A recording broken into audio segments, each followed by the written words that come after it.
Hello, darlings. You've all heard of Marilyn Monroe. Some of you know Bridget Bardot. Well, now it's time for the Cognac show. I said Cognac, ooh, ooh. I said Cognac, ooh, ooh, ooh. I'm your bubbly blonde, fabulously dressed.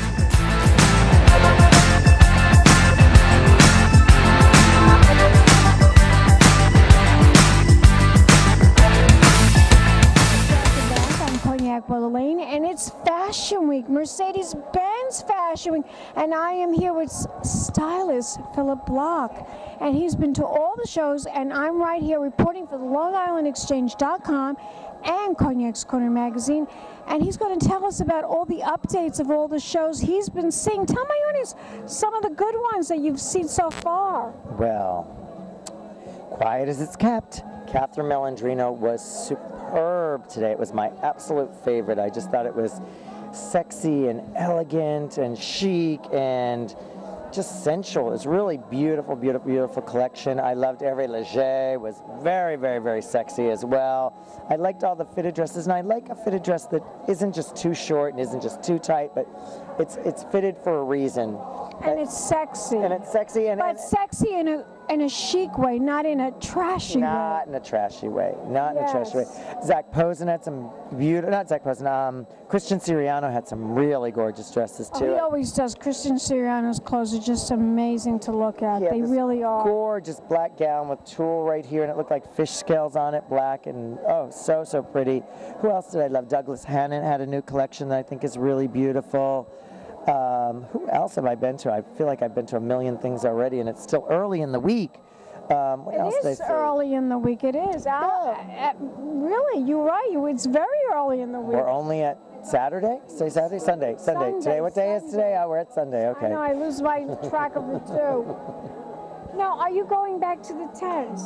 I'm going to go to the, I'm going to a cocktail party there later, and then I'm going to go to the Montclair party in the park later, which I think is going to be at the Wollman Ice Skating Rink, but it's going to be about 20 degrees, so. Well, maybe I should give you one of my furs. Darling, darling. It's very sad, though. I think every time we have a fashion week, something sad happens. We have the passing of Whitney. I'm just beside myself. I know.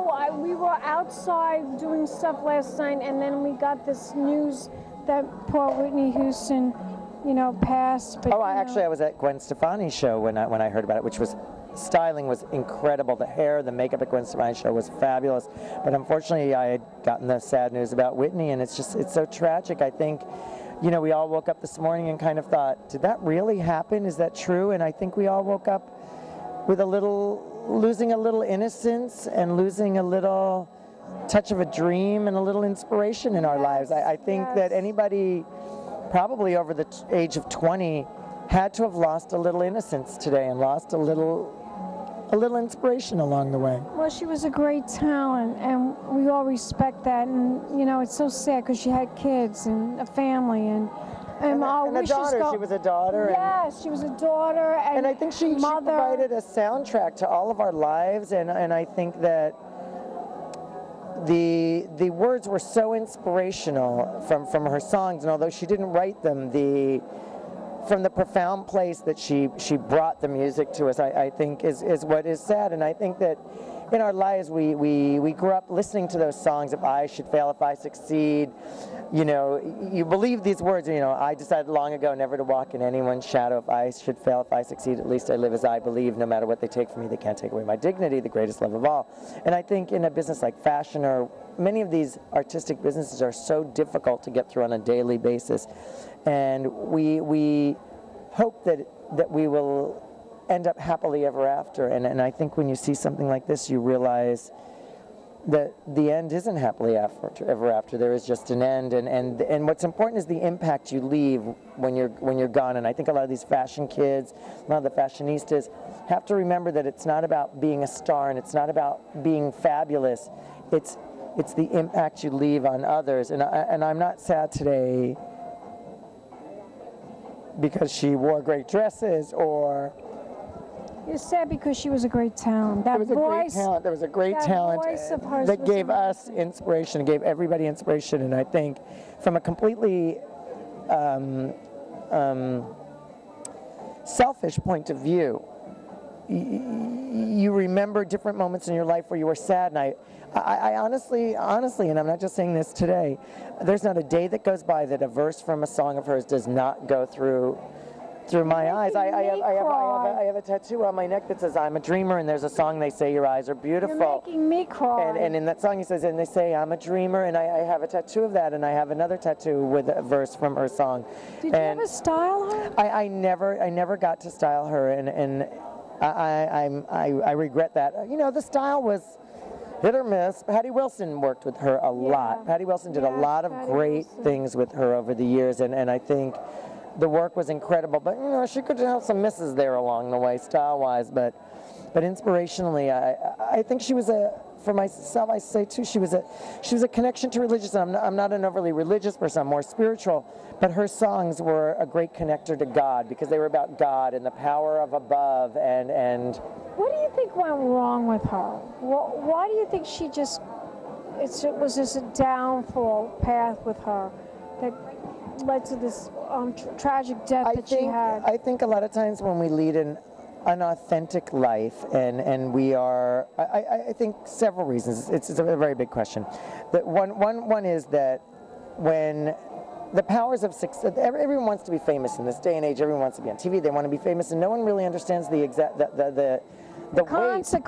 consequences and the weight and the obligation that is, and the magnification that you're put under. They don't realize that is just such a heavy burden to bear. And I think one of the things at the end for her that was complicated and sad for her was that her voice wasn't what it was in the beginning, and I think that really weighed on her. And I think as any great artist, you're a perfectionist, and you want to deliver to the people. We're people pleasers, and anybody that gets to a celebrity status has to be a people pleaser. It's not about being selfish, it's actually about being a people pleaser and pleasing others. And I think that she wanted to deliver the best that she could, and I think knowing that voice, her tool, her vehicle, was damaged, and I think that frustrated her, and I think that was a very driving force towards the end. But she had gotten off of drugs at the end. She really, I mean... What happened, though? What happened? From what I understand is that, you know, I have friends that are actually out there staying in the hotel that work with her, and what I've been told is that she took a Xanax and had a couple cocktails and took a nap went into the bathtub and took a bath and fell asleep and drowned in the bathtub is what the unofficial report. She drowned in the bathtub from taking a Xanax and a couple cocktails. The heart gave way? The heart maybe? I don't know. I haven't heard that. I only know what I've been told through my friends, and that's the unofficial reports, you know, and you just... I've been just too busy to really keep score because we've been at Fashion Week and we've been interviewing, and I just haven't had time to listen to any news things or anything about her. Well, they're not saying any of that on the news yet. I don't think any of that's really come out on the news, but my inside friends are saying that, and I think some of the reports are starting to say that now. It was early reported in the bathtub, and then they kind of stopped all that, but now I think, you know, and again, very similar to Marilyn, found in the nude, you know, I mean, one of my favorite verses from a song is by Elton John. Found in the nude. One of my favorite verses is "The candle burned out long before her legend ever will," and I think that is appropriate to many of the artists that we've lost in the last few years, from Don Cornelius to Amy Winehouse, Michael Jackson, who I had worked with many times, and it was a terrible loss. That's right, you did work for Michael Jackson. I worked with Michael, but different. Michael made me want to dance. Whitney brought me inspiration and brought a spiritual awareness to the trials and tribulations of my fashionable life. Tell my audience, to get back to your styling, is there one particular celebrity that you style that you really truly enjoyed styling the most?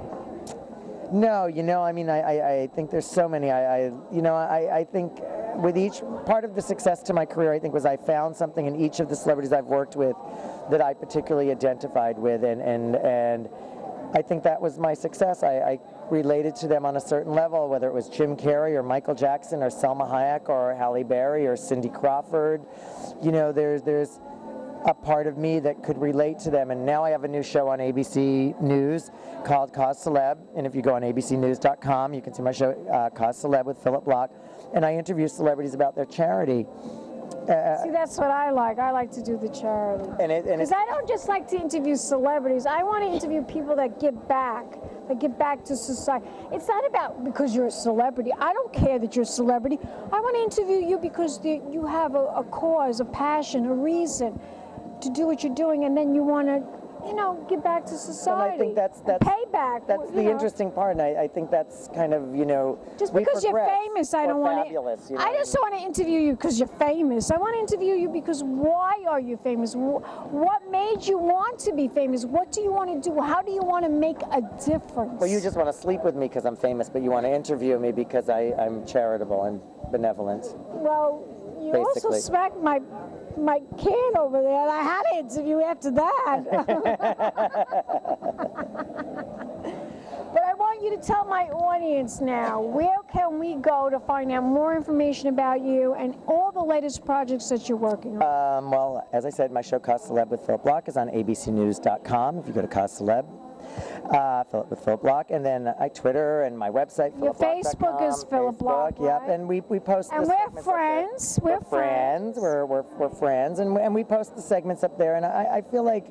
And we could go to philipblock.com, right? philipblock.com or Phillip Block on Twitter. I think that there, to whom much is given, much is expected, and I think that man cannot live by fashion alone. There are much more interesting sides to all of this. So you have to be able to incorporate them into your life, and I think that's part of the fun of this business. Part of the gift of this business is that there are so many things you can do with it. You get into it because you love chiffon or beading or sparkles, and then one day you can host a show on an international station about charities and help mothers in Africa with Christy Turlington. And that's more important. Really it is. It really is more important. And I think that so many of the people I've been interviewing, I've interviewed a lot of fashion people, Christy Turlington, Christy Brinkley, Andy McDowell, who all started as models, Ivanka Trump, who has an incredible cruelty-free handbag collection. Her jewelry is phenomenal. She has a clothing line launching right now. And not to mention all the celebrities that are fashionable, but they have more to them. And I think a lot of these kids that watch these things think, I just want to be fabulous, and they don't realize there's so much more to it. There's so much more, absolutely. One more time, the website. philipblock.com, abcnews.com, Cause Celeb with Phillip Block. There you go. Love you. Give me a kiss. Mwah.